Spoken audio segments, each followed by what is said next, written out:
Hello everyone, Sister Shauna here, and I'd like to welcome you to my kitchen here on Love in the Pot.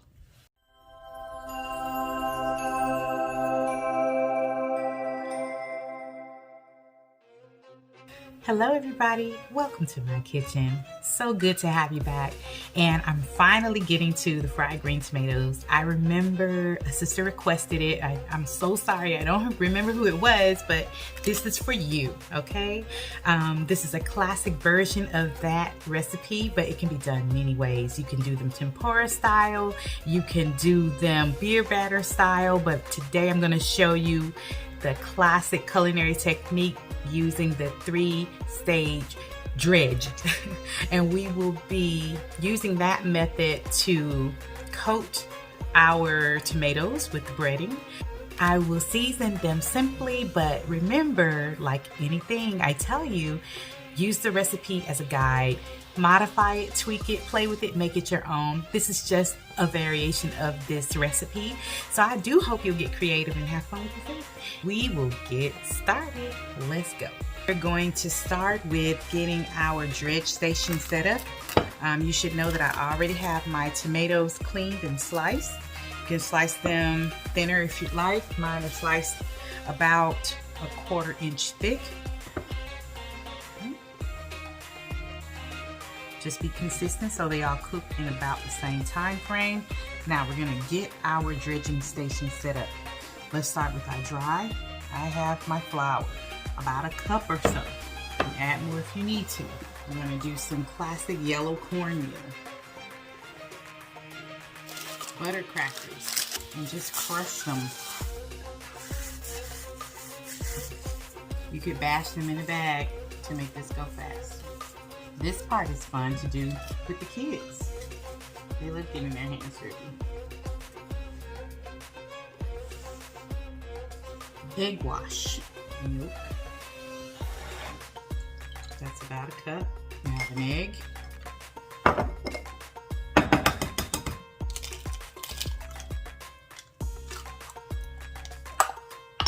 Go wash.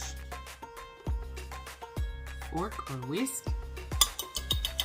Incorporate that egg. Season with salt and pepper. I have a blend here. This is salt, pepper, garlic with a little onion powder. I'm going to season all 3 of our stages. Add a pinch of sugar to my egg wash, about 1 teaspoon. That's optional. I'm going to add some smoked paprika because I like it. I'm going to add a little bit of Old Bay, or you can use Creole seasoning. Remember, you can do this however you like. Mix that around, make sure the egg is broken and well incorporated in the liquid. Tomatoes, we need to season them. Repeat the process. Same seasoning blend. Let's do the opposite side.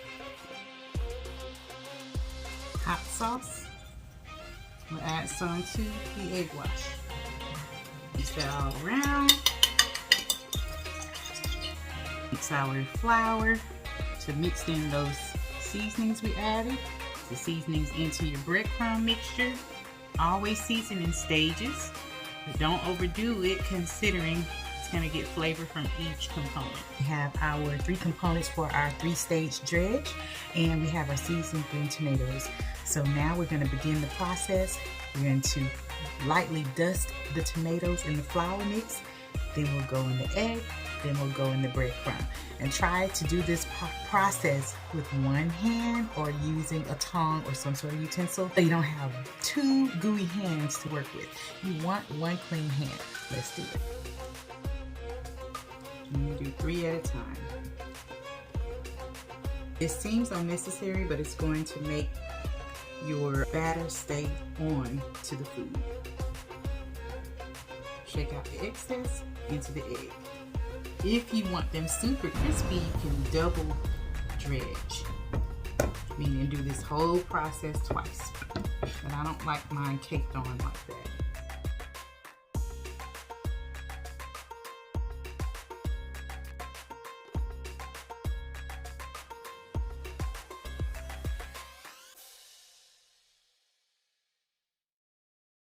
place them in an even layer on your pan.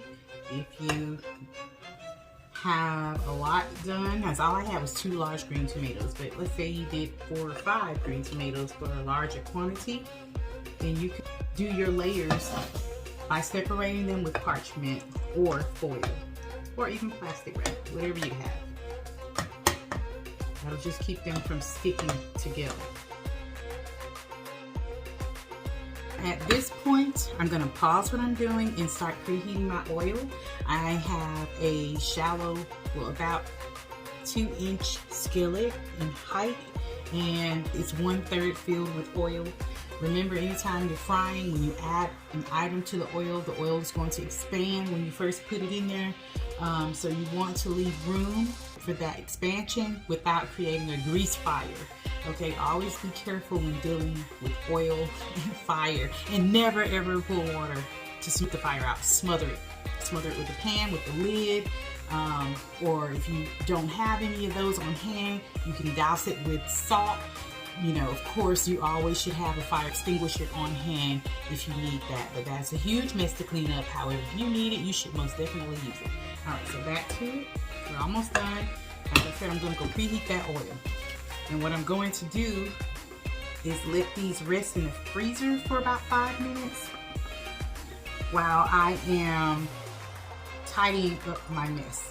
Okay, these would be great. I've done them as a fancy little salad with microgreens and flavored goat cheese and balsamic reduction.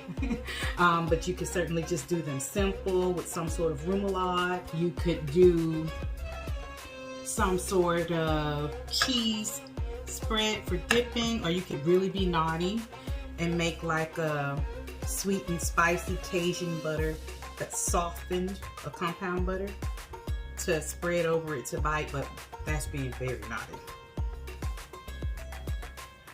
My favorite way to have them is the first way with the balsamic reduction, because that gives more sweetness. The soft, creamy goat cheese, it's tangy, it's creamy. If you flavored it with herbs and garlic, that's another flavor element.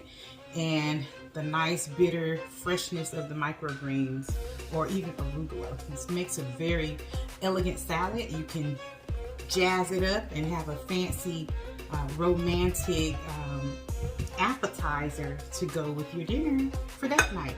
If I had had the things on hand to do that, I would have done it for you, but just going straight up, because this is what I have. If you've been watching my channel, you know that I cook like this, I live like this. I'm not really doing anything out of the norm. I make these videos based on what I actually have in-house.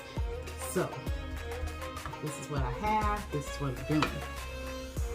All done here. I am going to let these firm up in the freezer, and then we'll come back and be ready to fry. By the way, don't trash your breading. Now, if you're not going to use it within the next day or so, I would definitely trash it.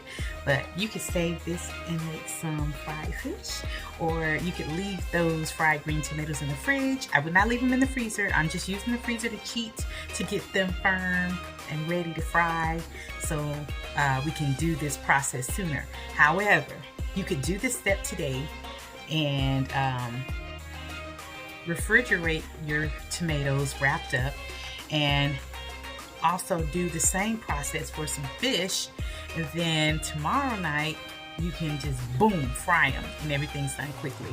But the tedious part of the breading process would be done. So you could certainly do that, or you could have a couple of kids bread for you and go ahead and serve it fresh, knock it out, make some fresh remoulade, fresh tartar sauce, whatever floats your boat, and serve it with a nice bright green salad or slaw of some sort, and that will be a very fun dinner. Anyway, I just wanted to throw that out there. You remember, waste not, want not. Okay. 5 minutes or so later, here we are. The breading's firmed up enough when we put them in, it won't just come off right away. So let's get frying. You see here I have my skillet with the oil. I have somewhere for my cooked tomatoes to go when they're done. So always mise en place, have everything's ready to go before you begin. Let's get cracking. First, let's test our oil to see if it's hot and ready. I had my oil preheating on about 4, and in between I turned it down because I didn't want it to be so hot that the tomatoes burn. So I have a wooden stick. If bubbles form, then it's hot. But as you can see, the bubbles are very slight. It's not quite there yet. So I'm going to give the oil a couple more minutes. One thing to remember when you're frying is that it's very important that your oil is hot. It should be around 325 to 350 degrees Fahrenheit. That's about the range we're looking for. We don't want our tomatoes to burn, but at the same time, they're very wet. They're a water-rich vegetable or fruit, so to speak, and you don't want all that wetness leaching out into your oil, but we want to cook them quickly. We want them to still be juicy and supple on the inside and not completely mush. So I cranked my heat up on the oil, and keep in mind when you first put the item in the oil, you may have to adjust. It's going to be really hot at first, and then the item you're putting in is cold, so it's going to drop the temperature of the oil. So you want to monitor it and see if the oil is still at fry level, or if you need to increase the temperature to compensate for the cold item you just put in. So let's give it a try now and see if we have those bubbles. Oh yeah, I'm going to bring you in closer. Take a look at that. You see those little bubbles? That means my oil is hot and ready. Remember, these tomatoes have egg wash on them, therefore you'll need to wash up after handling it. Place it down away from you so it doesn't splash on you. And when you're frying, you also don't want to overcrowd your pan, because then they won't really fry. They're boiled instead of fried. So we don't want that. We want them to be crispy. And that's one of the errors that people have when they fry. Their oil isn't hot enough, and the item absorbs the oil as opposed to the outside being sealed off from the high heat of the oil. It actually will absorb much more and become greasy and become high in fat. So healthy fat to fry in, high temperature, relatively quick cook time in comparison to traditional cooking. Frying certainly isn't the healthiest way, but there is a good way to do it. So here we are. As you can see, they're frying, they're looking beautiful. Another thing I like to do, I like to move them around. That way they don't get those dark brown spots on one side. I'm going to lower my temperature. Sometimes that first batch is like the sacrificial batch. They may get a little too dark because you're getting your oil adjusted, but that's okay. The next batch will be even prettier. Oil's a little hot. I'm going to turn it down a bit. I had it on high. I'm turning it down to 5 now. Still have bubbles. I still have action going on, so I know the temperature is still hot enough to get the job done. These should fry for about 30 seconds to a minute on each side. Let's check the other side. You want to start with the first one that was flipped. Almost there. We had some crevices, so I wanted to get in there because we're nearly there. Oh yeah. Start switching them out. The large ones may take a little longer. Just be careful turning them so you don't splash this hot oil on your cook. When you're frying, you want to salt the outside of whatever that component is lightly. That way you can get that flavor and it will stick. It won't stick if you do it afterwards. So a very light coating or the same spice mix. We'll go in with the next round.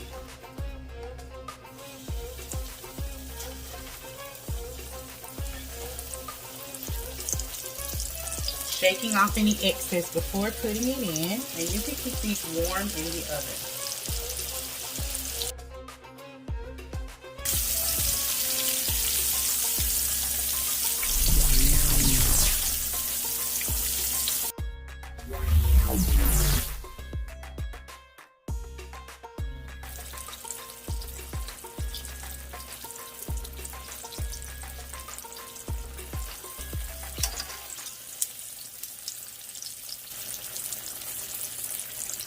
Almost ready. Yum.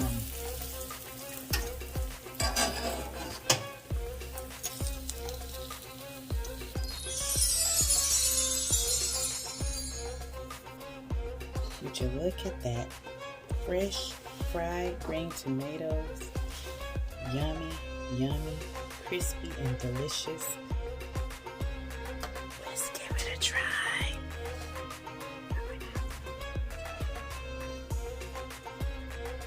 Ooh, look at that. Can you hear it? It's crispy, it's beautiful. The crust stayed on everywhere.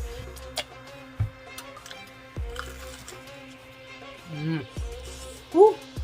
It's hot, but it's good. Thank you so much for joining me in my kitchen today. I hope you had a good time. I hope you'll give this a try, and remember to like, share, subscribe. Oh, and check me out on Instagram. I'll drop the info below and in the description. I put some of my everyday cooking in my Instagram with a few snippets in between. So I hope you give this a try, and please do give me feedback. And I did not forget about the cinnamon rolls. It's coming, it's coming, it's coming, okay? So until next time, don't forget to like, share, subscribe, and all that jazz. Enjoy!